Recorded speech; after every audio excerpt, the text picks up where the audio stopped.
Hi, everybody. Welcome to a special week of Insights with Elisa. Again, this is a Leapspiration week from February 23rd to February 29th. And I am just so excited to have so many mentors, spiritual teachers, and powerhouses this week. And this week, today, I have Deb Sheppard, one of Denver's top mediums, also an international medium, psychic medium, author, teacher, beautiful soul, beautiful, gorgeous soul, may I add. And I'm actually going to be just the student through all of this with you guys, while this beautiful soul speaks these words of wisdom today for us. So Deb Sheppard, thank you so much for joining us. I feel like my head always gets really big when I'm around you. My heart loves you so much. That's what it's all about. Right. That's right. Welcome so much to Leap 2020. Yeah. It's a year of inspiration, leaping into your highest, brightest vision. And I'm just so inspired and happy to have you as one of the special guests this week. So thank you so much. I love who you have lined up, and I'm honored to be part of that tribe, that group. And it's great that you're creating this platform for all of us to give a little message to help inspire people. Oh, so yeah. Well, again, thank you so much for being a part of it. So Deb, being a spiritual medium, I've learned so much from you through the years watching you, and I feel like I shared with you last time we tried this taping that when my guide said, okay, it's time for you to step into the calling, I said, send me people to follow, beautiful souls to follow, that are of integrity and that have divine wisdom, and they are in the authenticity of their work. Mm-hmm. And so when you're stepping out in mediumship, first of all, how did this really all begin for you? Okay. I think a lot of us fall into this path without the intention, I could say. I didn't know that there were things called mediums, or people that were called mediums. And just going through a difficult time in my life where my husband's company downsized because there was a lot of, we're in insurance, there was a lot of catastrophic things that happened. And so we just were searching for a new path. And my girlfriend told me about feng shui. And when I started learning about energy, that's when I could feel people around me that had crossed over. Never imagined at all that this would be my path, but feel very blessed about it. Very good. And how long have you been a medium? Probably had my practice now for 20 years. It's about 20 years. Okay. But I was 20 then, so now I'm 40. Yeah. Don't look a day over 29, my love. Yeah. So, I really believe that for me, it was being older to do this, because there is a lot of courage it takes to be, take on that role and say that you can do this, because there's so much judgment around it.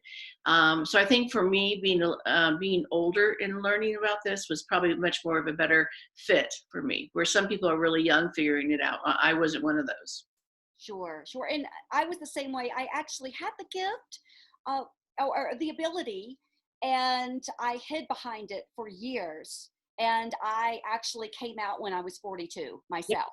Yeah. So you finally realize that you have the tenacity, I guess, to take on what is presented to you. And I also think maturity about how to help people through the grief process, because being a messenger is one thing, but also helping people through the process is key. And I think having more experiences in life has helped too.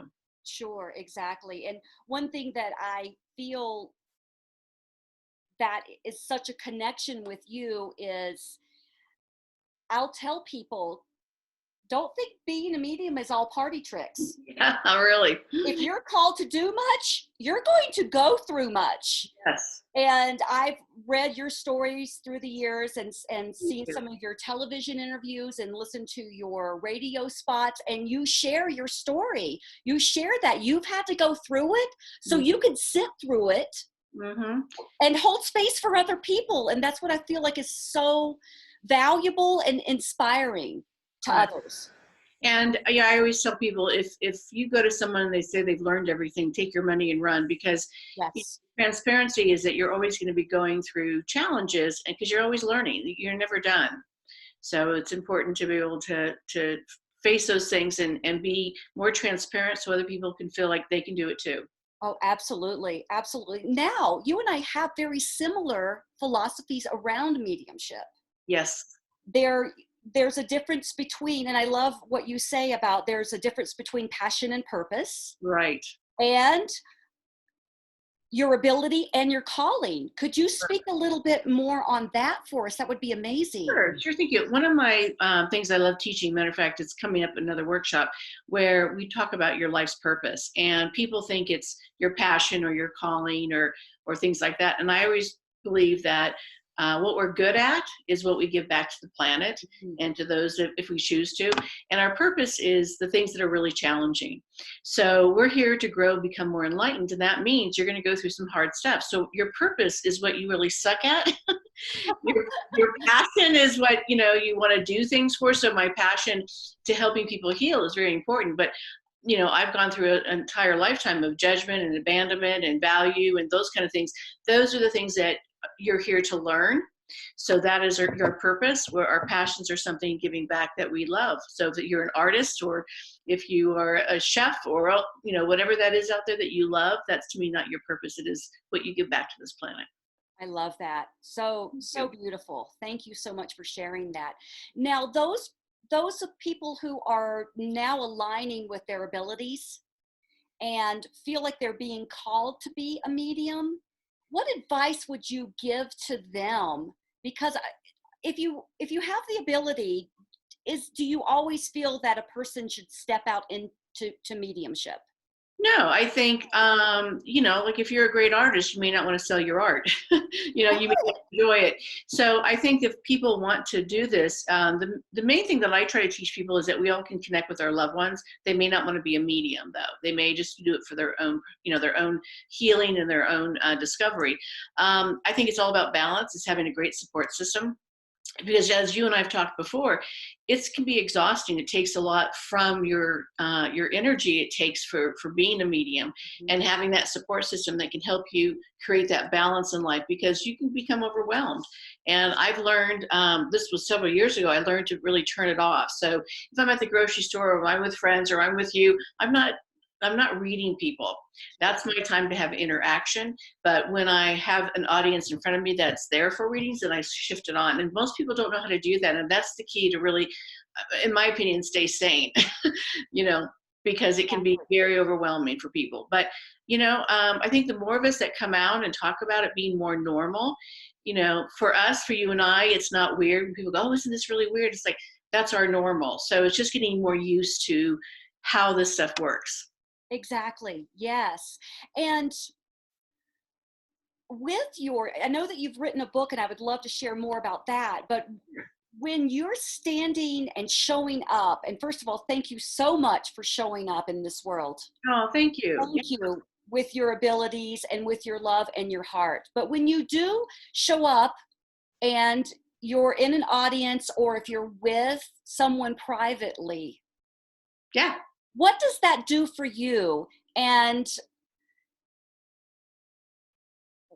how do you stay in a place of understanding understanding what you're supposed to do?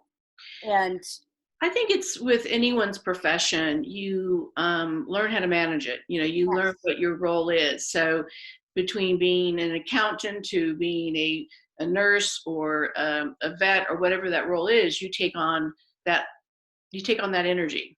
And I think the biggest key for people that want to do this, or feeling like they want to come out to do this, is not being attached to the outcome. Because when you get information, it feels like you're making stuff up. It really does. We call it MSU University, make shit up. Hopefully I can say that on this, but yeah, no, you can. Because of your creative side, it's not analytical. So, we want validation. And when you become a messenger, it's not about you as the messenger, it's about the person you're reading for. 99% of the time I don't remember my readings because you are channeling information coming through. Right. And so it's just learning how to shift those gears and realizing, like you talked about earlier, you're holding space for someone going through a process. Mm-hmm. Most people come as skeptics. Even if I go have a reading, I'm a skeptic because I want you to show me that you can do it. And so, it's getting that trust relationship with that individual, that what you're getting is truly from spirit. Right, absolutely. And one thing I share with people is skepticism is very healthy. It is. I It, totally agree. You it, should walk in with some skepticism for sure. absolutely. But you're always there trying to not prove yourself is the right word, but you're trying to do your work. Mm-hmm. And you have to really stay within, like you talked about earlier, alignment. You have to stay within alignment and realize that you're just there to be a messenger. That's it. Yes, yes. And that is, that's something I've learned through the years that I've had to let go and let God. Yeah, absolutely. And, we've talked about this before too, is that I think you have to have an ego. I'm a little different than a lot of spiritual people. They believe that, the ego is a negative thing, but I think you have to have an ego in order to say, I can do this, but you have to take your ego out of it in order to be a messenger. So there's that real true balance of, taking on the role as a messenger, but also realizing it's still not about you. It's about the person that's getting the reading. Sure, exactly. And one thing about ego is that they are just navigational tools to help us in this third dimensional experience. Oh, I love that. Yes. I have to borrow that from you. Oh, please Yeah, do. I really like that. I like the way you said that. That's perfectly the right way to say it. Absolutely. It's just a national system. Mm-hmm. Yeah, navigational tools. Mm-hmm. It's our third dimensional GPS. I call it the guided psychic system, the GPS. It's like your guided psychic. It's in you. We all have it, but we've turned it off over the years. And so if you can develop it really young and trust it, your life will be so much easier. And that's what you have to relearn when you choose to be a messenger, is to really turn that guided system back on again, because we've put it into another container. Oh, I love it. That's so beautiful. So let's talk about your book. Okay. From grieving to believing. Correct. So it's my journey about becoming a medium, because people are always asking, how did this happen? And so it's that story. And then it's the story about mental health and death. My husband and my nephew and many other people in my life have suicided. So I am definitely an advocate for mental health. And so I talk about my story, but also how people can help themselves through grief and what not to do when someone's grieving. So don't compare your grief. Don't try to give suggestions or telling them that they should be over it by now. So there's two sides to the book. One side is definitely my journey, and then the other side is really about the healing and how to make your own connection. What a beautiful work of the heart. So thank you so much for being brave enough. Vulnerable. Yeah. Yes, vulnerability, to have the vulnerability to share that beautiful work of the heart with the world. Yeah, because when you put a book out there that's a personal journey, you will be judged. And I've been really fortunate that it's number one in, I think, 7 categories on Amazon, been sold in 11 countries, and it's been less than a little over a year. So I've gotten some really good feedback, because taking it out of the drawer and redoing the book, what I teach is being vulnerable takes courage, and it does take courage to put yourself out there. Sure. And people that want to do this kind of work or any kind of spiritual kind of work, you are putting yourself out there, and you don't help other people by playing safe. It's true. You're not going to inspire anybody else if you are not willing to take that step that step of courage. Absolutely. So thank you for that. And for those people who are, and I know that we just really kind of circled this question, but I kind of want to circle it in a way of inspiring people to leap into their highest, best, and brightest vision. Absolutely. This is about, so if someone were to want to go into healing, mediumship, and a work of service, what would be your first area of advice for them? I think the biggest thing that really helps people is finding your tribe, finding the like-minded people, because when you have some like-minded people, you have more courage to step out. When I teach classes, I would say this is my superpower. I can get people to really come together, that they are closer to this group that they just met than they are to family. But part of that is realizing that nothing is scary, nothing, you're safe. And sharing these things really helps bring that support in. So having a support system, I think, is really a key. Yes. Finding downtime, which we've talked about, is you really need to step away from spirituality for a while and be, like we said, be on the human side for sometimes. Yes. When people get into anything new and they get so excited, they just absorb every single thing. And I think it's important to step back occasionally and do some human things, like, unfortunately pay bills or whatever, but really kind of do those human interactions that we need. But it's all about balance, and having a support system, I think, are the key. That's what I needed. Right. And community is everything. When community is an avenue and a conduit to healing. So yes, I love that. Find your tribe, find your community. And then for me, yes, when I need downtime, it's something as simple as shutting the phones down, turning on Netflix and watching and eating Cheetos. Yeah. All right. That's my girl. Yeah. And I think we have to remember that we're still having a human experience. And, the spiritual side is definitely, the word I'm getting is crutch. It's not like it's a crutch, but it's certainly what helps supports me in my life, where what I believe and how I can move forward and how to deal with challenges, because sometimes we just need to find the right tools. Yes. And for me, in the spiritual realm, I have so many tools that help me through hard times. Still hurts, but then I need to Netflix. I need to sit down and have a glass of wine and Cheetos, Exactly. Yeah, absolutely. Yeah, mine would be rosé and Cheetos. Okay, there you go. Absolutely. And something really silly on Netflix, I think. Yes. Oh, humor. And humor is up there too. Yes. When I'm having a hard time, humor is definitely the light that shines in my world. So yes. yeah. And spirit loves humor. Yes. I've noticed. And somebody actually told me something about you, which was adorable. That if someone wanted to stop crying, you say, drink water. You can't. Yeah, you can't do both. I thought that was genius. I learned that from the first DJ I worked with. Her name was Roshki. And when I was on the radio, she said, that's what your body can't do both.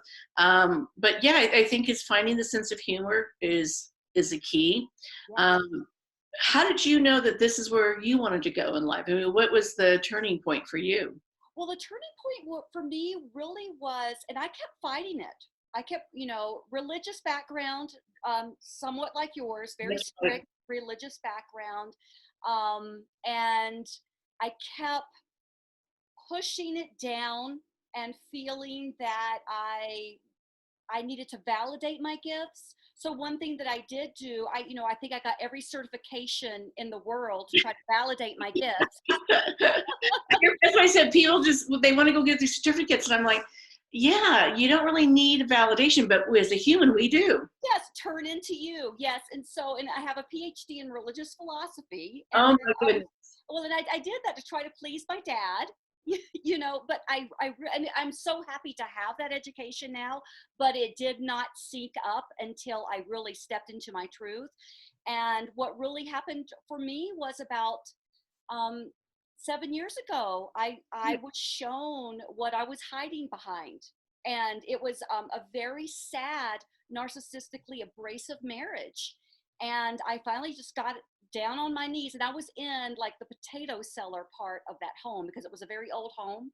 It was a very dark place, but I always went to that dark place to pray. Because sacred little place. It was a sacred little place. And I got on my knees and just said, okay, guide me and help me stay in integrity and bring those mentors along the way that can help me. And that's pretty much what it was. It was similar to being shown. They had to get really tough with me and say, look what you're hiding behind. This was not what you signed up for. It's time. Yeah. And so I'm so grateful along the way with all the supportive community. I stepped into community. And once I said yes, the universe said yes back to me. They opened the doors. They did, absolutely. So that's really kind of how I got started.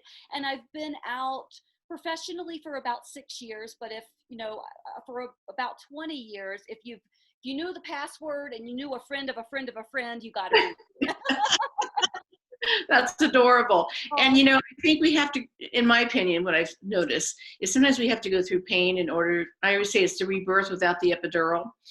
yes. Yeah, we go through this rebirth and, I believe that we have multiple lifetimes in a lifetime. And so when we go through that rebirth, it can be painful, but then when we come out of it, we're going, okay, this was worth all of it. Yes. We can look back. And I don't think it would have been, I would have taken it on being an easier road or not maybe have, I guess the word is respected it or honored it the same way. Because when you go through some challenges, there's a lot more respect to how the universe works. Absolutely. And that's a good point that you raised with when you're on the other side of it, when you're going through it, it's not very comfortable. No. It's Tito's and rosé. Exactly. So much. But when you find yourself on the other side of it, and the truth is you're really never on the other side of it, because we're always, again, what we were talking, you're always learning. You Right. always need to stay in a place of being a humble learner and student on top of it. But when you do start seeing a little bit of the road behind you, it was all worth it, and why things were put in your place. And I believe that I always tell people I have a mosaic past, so I've experienced a lot of different things, and I think it allows me not to be judgmental of the person sitting in front of me. Because when you go through a lot and you make good or bad decisions on that journey, it really helps you have more understanding and empathy and compassion for the individual going through things. And I feel that it's a blessing I went through those things, because it's not that I understand their pain, but I can be more empathetic that they didn't do anything wrong. They were just learning as well. Exactly. It's Mhm. all a learning curve, this thing of life. Absolutely. Sometimes those curves are upside down, but yeah. No, it's so true. Oh my goodness, is that forever true?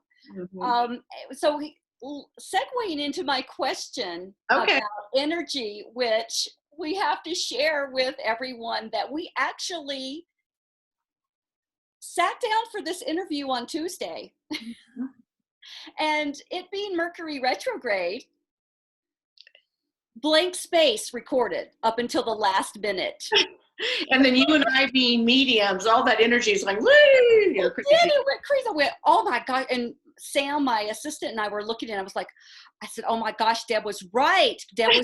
Before we even started, Deb had said, because we're mediums, we're always going to have a challenge with technology. Right. And so with Mercury retrograde and just protecting your energy, and I love how you already kind of shared that with making sure you have downtime, Right. and that you're not always on. Right. But what would you suggest for people as far as, and how do you protect your energy and keep it balanced? As my head's tingling right now. Oh, I love it. I've always taught, and I still believe this, is I don't believe in protecting your energy. I believe if you're in your power, I got my black belt when I was 48, 47. And, they teach you to stand a certain way so you can't be pushed. If someone is taking your energy, or you're being, we call them the vampires out there, it's because you're not in your alignment with your power. Got it. And so to me, I don't go do the protection, because that means, am I not feeling safe? So for me, it's like, I'm safe. And if I take on energy, I need to figure out why I'm taking it on. So that means there may be something going on with me that I'm absorbing energy that I shouldn't be. And where is that in my belief system? So it's really kind of finding that superpower. And for me, when I'm doing readings, it's not for me to take on their energy. That to me, I call it spiritual rape. If you take on someone else's energy, trying to help them, you have no right to take on that energy. Got it. Your job is to stay present, like we said, hold space to allow them to go through their process. But for me to take it away is really kind of saying, well, you can't manage it, let me take it on.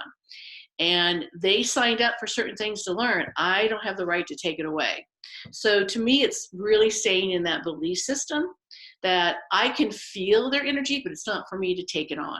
Does that make sense? Oh, it makes perfect sense. And light bulb moment, I'm like, let's bring a little Oprah in here. You just like light bulbed me, because again, being the student, I just learned that you are responsible for your own energy and staying aligned for your own, Yes. yes, your own energy, your own ness. Yes. And everything else that comes around you, it's your responsibility. Yeah. Your decision to take on or not. Correct. And I know that people do that white light and they do the protection. I understand. And if that's their philosophy, they shouldn't change it. That's for them. Sure. For me, I've always taught that if you're in alignment, if you take something on, you got to figure out why you're taking it on. Right. And why did you take it from them?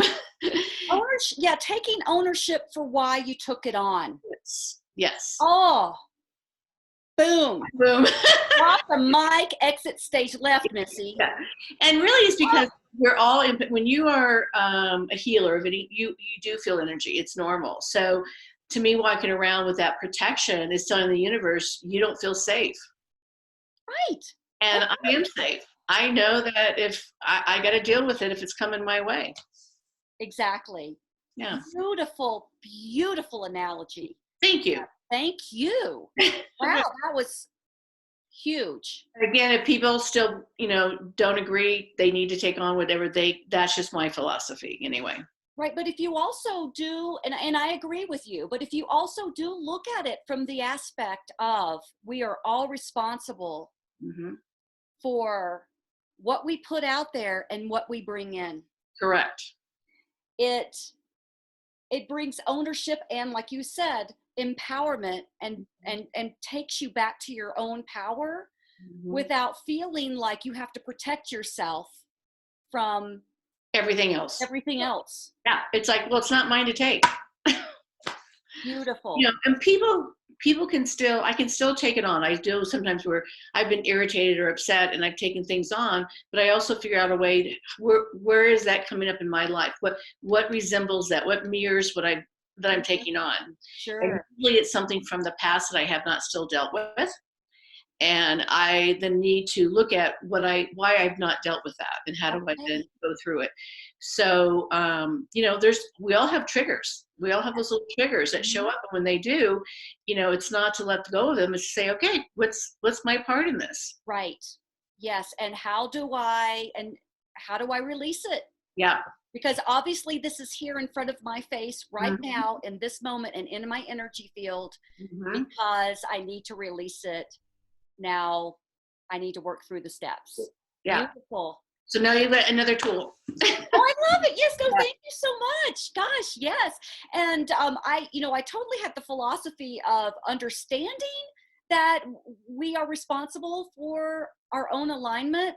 Because I too really kind of don't do the whole white light thing, but I usually do I say prayers and things like that. But I'm sitting here thinking, if I am aligned with my truth, so now it's a better analogy. It is, and I think having an intention, like before I, do a reading or like I will have an intention, and that intention is to be a messenger and bring in the love or whatever, bring understanding, and I think that's good for all of us to create an intention.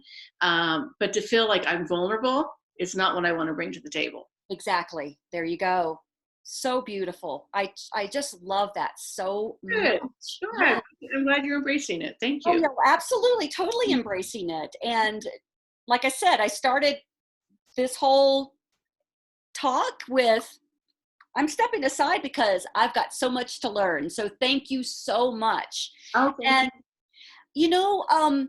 This is going to be aired between February 23rd to February 29th. And I do realize that the event that you have this weekend is already going to be finished. Right. But I would still love for you to share what you have to offer in that for people who will go to your website Absolutely. later and see what you have to offer. So I have been teaching for years, but I took a break. We talked about, my health, and that's what happens when you put yourself out there so much and you don't have that balance.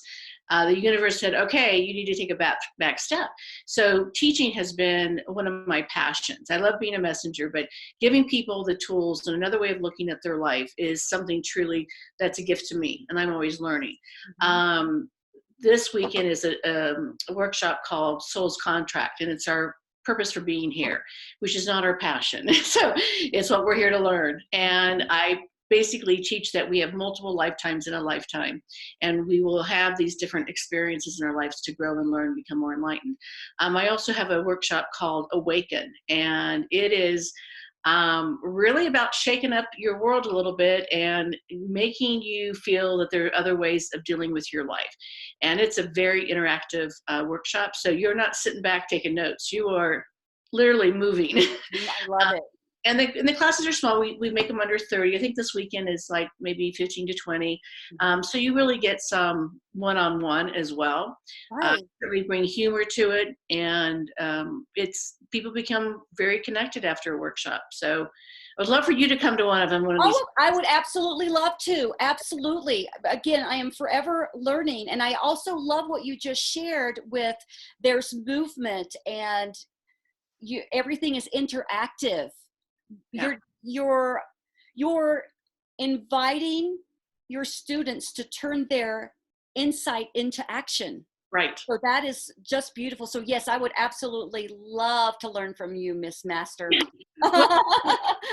We learn differently. Some people, are more visual. Some people are more interactive. So you just have to figure out the different ways for people to kind of go, oh, okay, now I get it. Mm-hmm. And it's giving them different ways to kind of absorb a new thought process. Because let's say you're 50, I have 2 days, 8-hour days, 2-hour days to change everything that you had for 50 years to give you new insight, and not to let go of these things, but really give you another insight. Right. And there's a lot of intense work that's done. Wow. Okay. So you didn't know I was 50.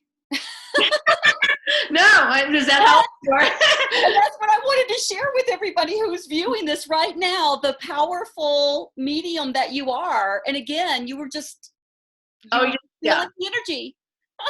Let's just say you're 50. Well, I'm 50.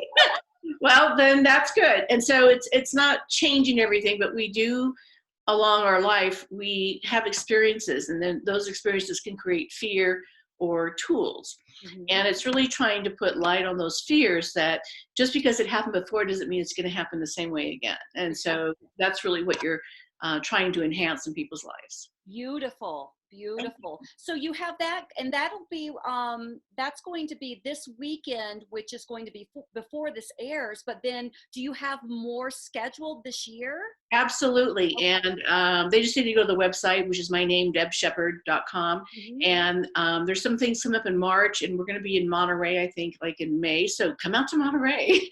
Cool. Yeah. Yes. So yeah, we do a lot here in Colorado.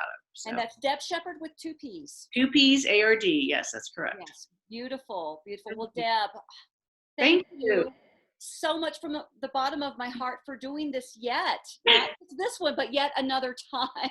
I know, I'm laughing. Let's hope this one here recorded and kept us going. Yeah. Recorded on your end and mine. And then, of course, I have an SD card here on the side, too. And okay, so Mercury retrograde is a thing, but we can get smart.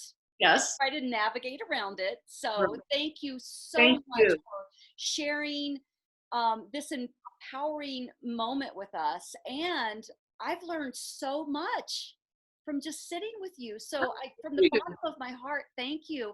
And for those of you who are looking for evolvement and empowerment in your own abilities, please look at debsheppard.com. Deb Sheppard with 2 P's, A-R-D. A-R-D, hard, yes. Thank you. Thank you from the bottom of my heart. Now, real quick, I want to ask you just a quick question because I'm kind of curious. Sure. we've been talking so much about what you do as a medium. Who is Deb Sheppard, the human being? What do you love? I mean, like, do you like concerts? Do you love art? Do you like travel? What is your favorite pastime? Netflix with wine and Cheetos. No, So no, a girl date is in order. I think I love getting to know people. My mom taught me that no one's a stranger, which I think has really helped. She also taught me having a sense of humor was important. Yes. And, with anything, we go through a lot of tragic things in our lives. And I think having humor is probably the key to anyone's success. I love cooking. I love being outdoors. I am a traveler. I like concerts, but when there's a lot of people, it can be overwhelming too sometimes. So that nesting and being home. But I think always learning is always a key too, is always learning something new. Yes. Oh, I love that. I love that. So closing words, my love. Okay. Being vulnerable takes courage, and you will inspire others with your vulnerability. Oh, that's how we inspire people. Absolutely. And I will just sum that up with it. And so it is. Okay. Thank you so much, Deb Sheppard. Thank you.